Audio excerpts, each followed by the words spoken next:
Accusé, levez-vous, monsieur Socrate. Jim McTayer, né à Aubervilliers le 23 avril 79. Votre casier judiciaire porte mention de 2 condamnations. Devant la main armée, séquestration, vous êtes renvoyé devant la cour d'assises pour tentative d'assassinat sur monsieur MacGregor, né à Saint-Denis. Lors de l'instruction, vous avez nié les faits. Expliquez-vous aujourd'hui sur ce qui vous est reproché. Bon, madame la juge, j'ai rien d'autre à vous dire, cette histoire me dépasse, faut me croire. Ce soir-là, c'est pas moi qui ai mal agi, je n'ai pas tiré. Faites une requête à l'IGS pour enquêter sur le PJ. Monsieur, arrêtez d'induire en erreur les enquêteurs. Voilà, oui. attendez. Des questions, monsieur le procureur. Madame la présidente, allons-nous laisser l'accusé remettre en question le travail fait par les inspecteurs? Surtout pas, je demande le premier témoin de l'affaire. Bonjour. Vous faites entrer à la barre, monsieur le commissaire. Il devait être 22h30 quand l'appel radio nous a signalé une agression à main armée au 80 rue de l'Impasse. On n'était pas très loin parce qu'on était sur ce gars depuis 9 mois déjà pour des trafics de stupes. On attendait juste le flagrant délit, un truc croquant à se mettre sous la dent. On n'avait rien de sérieux, madame la présidente. Très bien. Procureur, des questions? Non? Bon. Maître, c'est à vous. Des questions? Monsieur le commissaire, vos états de service sont impressionnants. Vous ne comptez plus les arrestations seulement. Une affaire fait tache dans votre dossier, accusation de corruption que l'IGS finit par classer. 6 mois à filer mon client, vous le dites vous-même, aucun résultat, rien à se mettre sur la dent. Peut-être que comme mon client l'indique, il a mis fin à ses anciennes activités illicites. Mais ça a rien à voir là, de quoi vous me parlez? C'est mon procès qu'on traite ou quoi? Je vois pas pourquoi on secoue mon passé. On est venu comme je vous l'ai dit, moi et mon collègue, après avoir enfoncé la porte. Et ce qui s'est passé est décrit dans mon rapport. Monsieur le commissaire, veuillez garder votre calme, évitez tout écart. Je vous rappelle que vous êtes à la barre.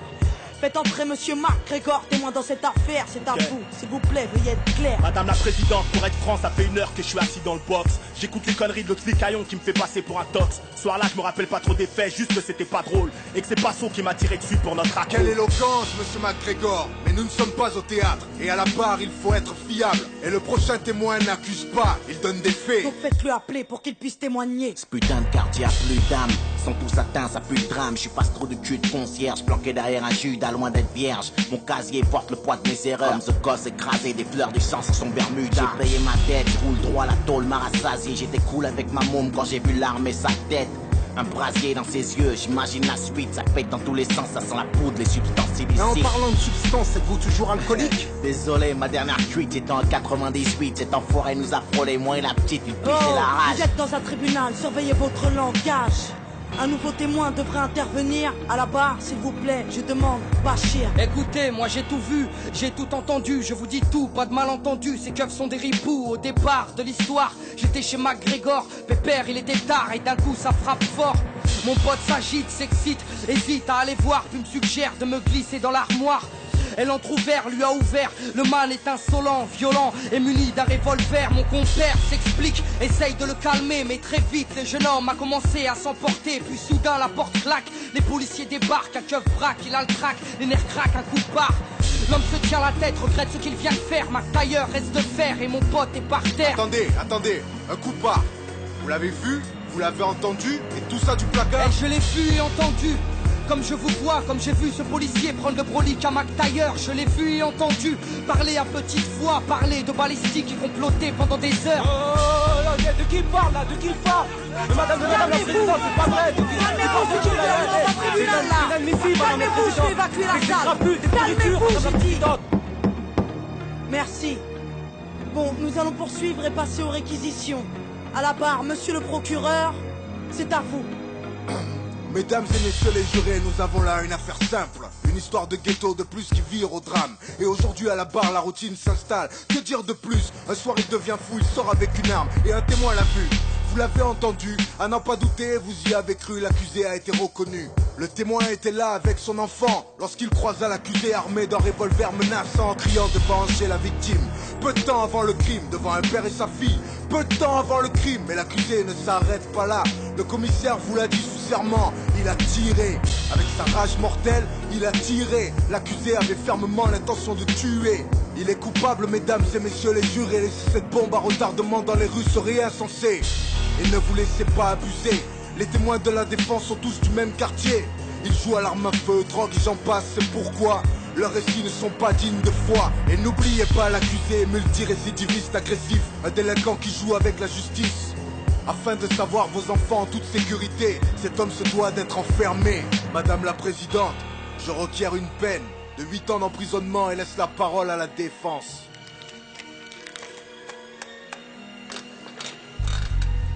Liberté, égalité, fraternité, messieurs les jurés, pourquoi personne n'y croit plus dans nos cités? L'égalité des chances, une utopie, car on ne mène pas la même vie. Du 16e à Saint-Denis, il faut l'avouer, n'accentuons pas les injustices au nom de la fraternité. Refusons d'être complices de l'assassinat d'une liberté. Le tout c'est d'admettre qu'un homme peut changer.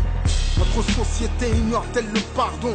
Peut-on condamner sur de simples présomptions? Notre police n'est pas infaillible dans cette affaire. Il me paraît clair qu'il y a de la bavure dans l'air. Alors qui va-t-on condamner? Le vrai coupable ou ce noir au lourd passé? Le dernier témoin est formel. Le crime n'a pas de couleur ni d'origine. Vous êtes informés. Merci maître, maintenant passons à l'accusé. Si celui-ci a quelque chose à ajouter, sachez qu'après nous délibérerons, monsieur Socrate. Nous vous écoutons. Faites preuve d'indulgence, le commissaire vous a menti. T'en as gros sur le cœur quand tu n'éduques pas ta fille, madame la présidente. J'avais 16 ans quand j'ai morflé, quand je surfais sur des vagues où des frères se sont noyés. J'ai la musique pour évacuer ma rage de vivre, c'est ma psychanalyse, celle qui m'analyse. Quand je vais mal, madame la juge, je suis juste un beau coupable, un repris de justice au casier redoutable. Madame les rafales n'accouchent que des cadavres. Dire du procureur, je suis trop menaçant pour qu'on me relâche. Je suis innocent, messieurs les jurés, s'il vous plaît, soyez clément. À cause de mon lourd passif, vous oubliez que les hommes changent.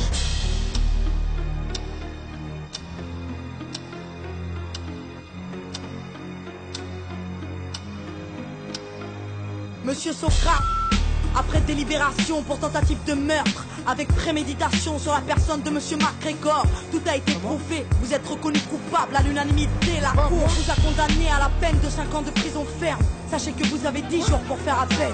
Mais qu'est-ce que tu me racontes là? Mais putain, là j'étais en train de m'en sortir. Mais va te faire foutre, c'est quoi cette justice de merde? Mais fais quelque chose de baveux là. Mais qu'est-ce qu'il y a?